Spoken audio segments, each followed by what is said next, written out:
Hey guys, welcome again to another episode of Red Panda Fitness Podcast. I'm your host, Mike Q. In today's episode, we will not talk about milk tea whey protein. Thank you to Wonder Nutrition for supplying us with this milk tea over here. In today's episode, we talk to Jacob Alava and see if social media influencing is good for you. We talk about the pitfalls, what must we look for. The most important thing is how will you sustain it from start to finish? So without further ado, here's our episode. Hey guys, welcome again to another episode of Red Panda Fitness the Podcast. I'm Mike and I'll be your host for today. In today's episode, we have none other than Coach Jacob with us today. Coach, hi, morning. Good morning. So can you tell our audience who you are? What's up, guys? My name is Jacob Alova. I'm an online fitness coach and a content creator. My main platform is YouTube, but I post on Instagram and TikTok. Pero yung pinaka-active is YouTube. Great. So our topic for today is all about how to get into social media. 'Di ba most of our athletes in the Philippines, they always post themselves in their own page, Yeah. but they don't think of it as a business. Oh, yeah. So since that's your specialty, Mm-hmm. we're going to talk about how to get into social media being an athlete. So how'd you get started, coach? I started, napaka-cliche, ano? Pero passion talaga siya eh. I used to work a corporate job. Okay. I was in the stock securities business. Then I found that mas inclined pa rin talaga ako to the fitness. Parang excited ako when I go home to hit the gym. And for some weird reason, dieting, I love dieting. I love eating, like within my calories, cleaner. I've always found myself to be different amongst the office mates and all. So I found na a lot of people started asking for tips and all. So on the side, I did content creation. I was editing and making videos during the weekends. Then biglang one day I was just like, ayoko na tong corporate job ko. I'm just gonna do this full time. Full-time. Then ayun, sinuwerte tayo. And we have a sizable YouTube channel naman na ayos naman. Okay. So when you started into social media, were there pitfalls or were there things that you said you hope you didn't start it anymore? Yeah, multiple times. Kasi for my case, I was uploading 6 months or I don't even remember, tagal na rin eh. 6 months to a year, maybe a year na walang nanonood. Okay. And the effort it takes to make a YouTube channel, diba? To film a video, to speak, to without errors, Yeah. multiple cuts and everything, to edit it the way you like, then to find the perfect tags and SEO keywords, diba? It takes a while to actually get views and all. So you just have to build the momentum. Yun yung pinakamahirap eh. Kasi there will always be self-doubt sa simula eh. Correct. Parang I'm way in over my head in terms of credible ba ako? Parang after your first 4 videos na, walang nanonood ah. Credible ba ako? Nagsasayang ba ako ng oras ko? Parang you just have to get through that barrier as long as you yourself know na okay, may ibibigay ako, may ma-offer ako, then it's just a matter of consistency. I see. Then yeah, you'll be rewarded eventually if you're consistent. And So- I'm not just saying, make content once, twice, 3 times. Has to be like something na after you make, may next ka na, may next ka na, may next ka na. I see. Pero sir, what was the click? What was the peak point mo? Na this kahit na sabi mo 'di ba 6 months wala na nanonood. What Yeah. was the peak point?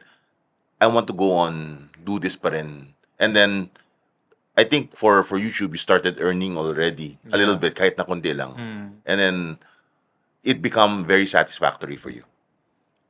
The turning point was when iba yung case ko eh. Kasi nung when I left my job, I did not have, my main source of income at that time was online coaching. Wait, before we continue on that, you left your job. If it's okay for me to ask, before the pandemic or before before the yeah, pandemic? 2019, Okay. late 2019, around September, nag-all-in ako sa content creation and coaching. Okay. So it was, I do not recommend that if in it was a parang sugal siya basically. But your gamble paid off. It did because I had nothing else. Okay. Parang at that point, it's either sink or swim. Mm. Either tutuloy ko tong YouTube na papanagutan ko na, 'di ba, hindi pa ako sure. Pero wala na akong ibang choice eh. Parang Okay. I had coaching, but there was no means for me to market it. I see. It's all about the marketing in terms of these things eh. 'Di ba? Whether you're Tama. an athlete or a coach, you can't just use na, okay, I have a good physique, I've coached this person, that person. It's really, mamarket mo yung service mo, Okay. yung clients mo, yung knowledge mo, di ba? Correct. That's how you attract customers. And how do you attract customers with the, kung puro, kunyari, papost ka lang sa IG, doing online coaching. Di ba? That's hashtag Ilan online nang coaching. makakita nun? Followers mo? Explore feed mo na marami kang katulad. Mm. Pagkahanap mo ko online coaching, okay, this guy offers, this guy offers, this guy offers. You have to set yourself apart. Mm. Diba? Correct. But coach, what was the hook what is the hook pala that you always use for your videos? Yung hook ko is, well, initially when I started, I give a straight to the point intro Okay. na dati I used to start, what's good YouTube, welcome back. Yun yung usual. Pero I found more success with, ito, secret na to Mm. Like your first 15, 10, even less seconds has to be something na gusto na ng tao. Okay. So for example, if it's an informative video, for example, we're talking about calories, Mm. you hook them in with, kunyari, pagkabukas ng video, paano ba pumayat ng mabilisan? Parang ganun. Mm. Siyempre, kung ikaw wala ka namang alam sa ganun, parang, sige, may kinig ako. Okay. Wow. Your first 10 seconds or less. Pero from 2019 or when you started up to present, what was the biggest change that happened sa social media? I think, di ba, from Instagram, from YouTube, from any other Oo. platform, ang dami na nila pinalitan eh. It's the short form content Okay. I think is the most drastic change, Mm-hmm. which is good and harmful. Pareho silang, may pros and cons siya. Okay. Diba? So, that is the major change. Kasi before, wala naman tayong short form content. Yes. And I guess the major con to that Mm. is really your retention. Okay. It's not just in terms of YouTube, but your retention as a person. Yung parang when you read something, parang Mm. tatamarin ka na kasi may short form na eh. Correct. Panoorin ko na lang short form, 1 minute lang. Mm. Diba? Something like that, which is dangerous. Pero, okay, for our audiences, is short form better than long form, or is long form better than short form? For those people who do not know, what we mean by short form and long form, di ba minsan nakikita nyo sa Instagram, YouTube, or TikTok, yung 30 seconds to 1 minute. Long form is yung buong video na nakikita mo for around 5 minutes and up. Okay? So, going back. I think beneficial ang short form as an intro or Okay. like as a teaser to a longer form of content. Although there is you can use short form na very packed with information. Mhm. I've seen some people do it na 1 minute, straight to the point, ang Mhm. ganda nung sinabi, kumpleto, tapos may follow-up. Okay.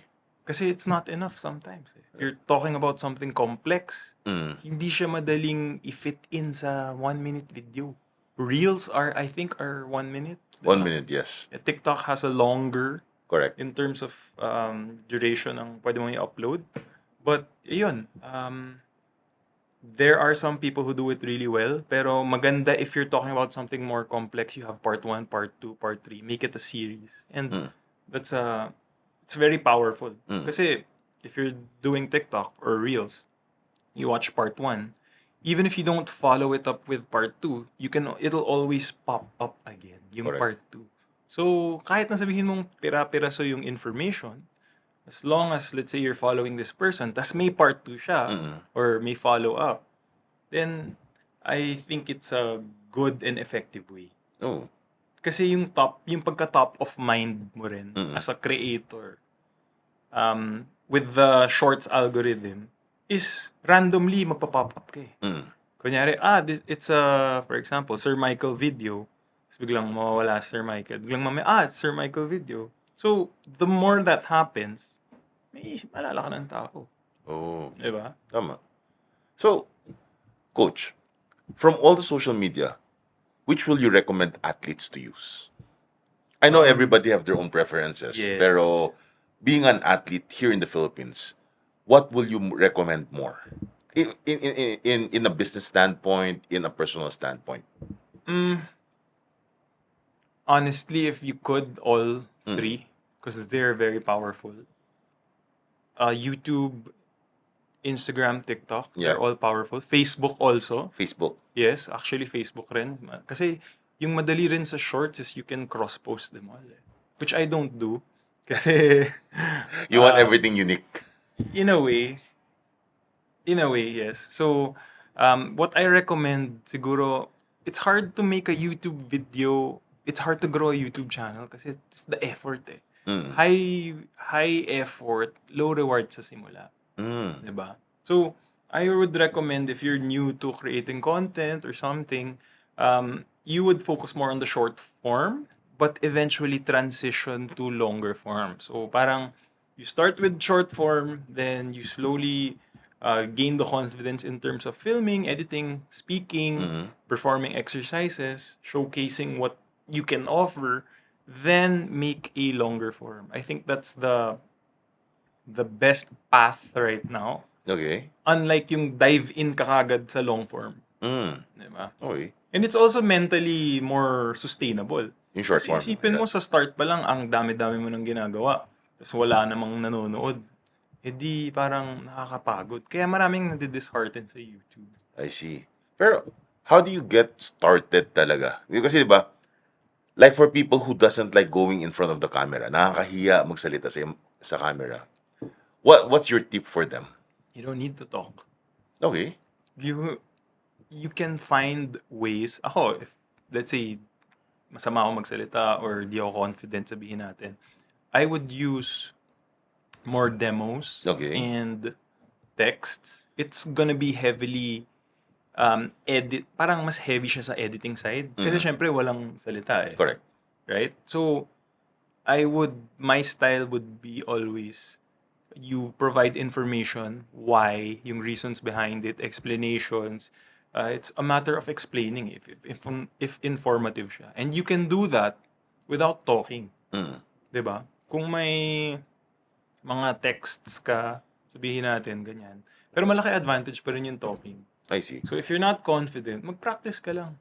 Diba? Tagalog, English, Taglish, whatever's more comfortable for you. Pero what about those naysayers or yung mga hecklers? Alam ko most of the athletes will be encountering this, lalo na from our personal experience, di ba? It's just the fact of being a creator na magkakaroon talaga yan. Lalo na, yung mga makukuha mo pa is from non-lifters. Yun nga. Yung parang isang baril ka lang. Di ba? It does not make sense. Yung parang palaki ka ng katawan, pero baril lang isang bala ka lang. Parang, why? We're not even starting fights, di ba? That's correct. So, it's gonna be a part of it. The sooner you accept it, the sooner you get that out of your head, the sooner you can be more consistent. Diba? So, yan. Siyempre sa start, ako nung nag-YouTube ako, parang, grabe naman itong mga to. Sakit naman magsalita. From your physical appearance to your size, bakit ka nagtuturo? Wala ka namang, ganyan.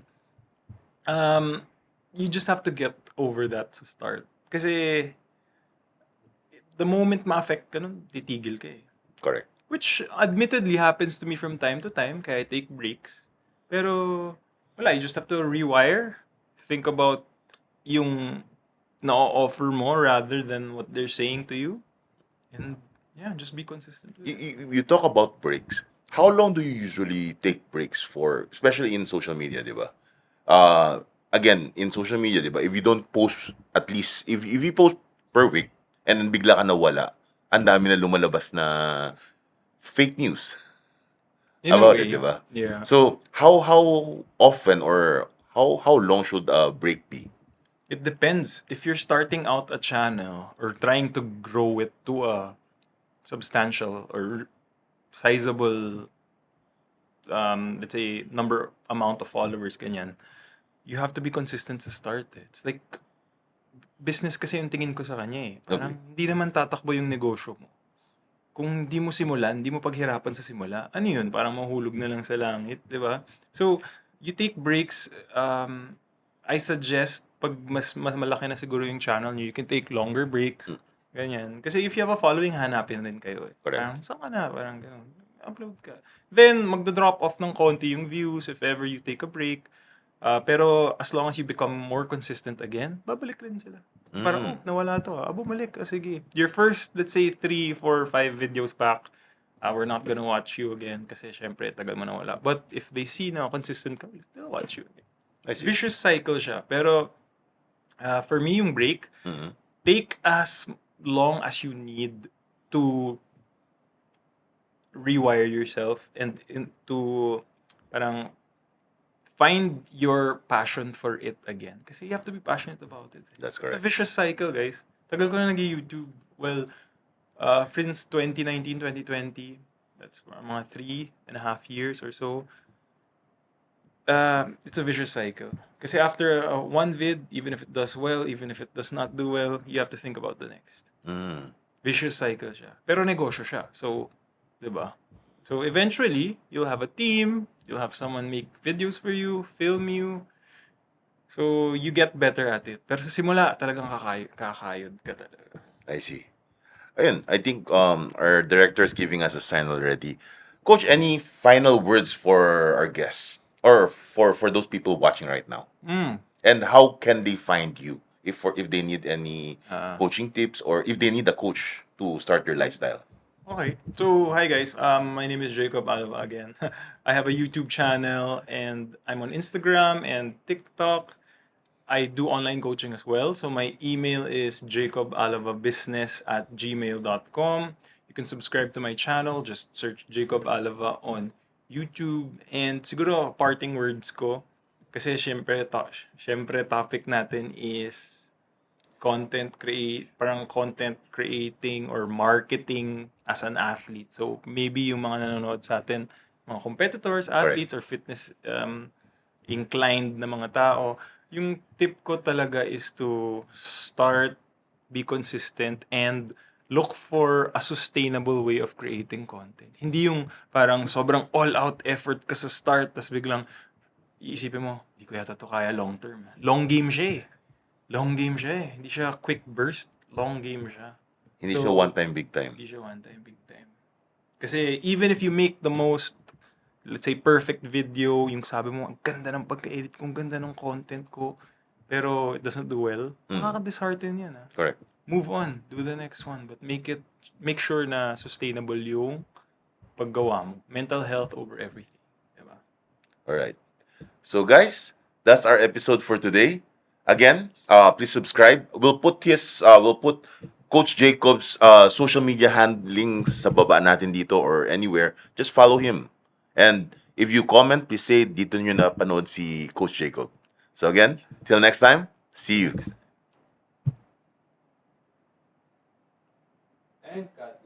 Nice. Thank you, brother. Share ko rin sa channel ko. Thanks.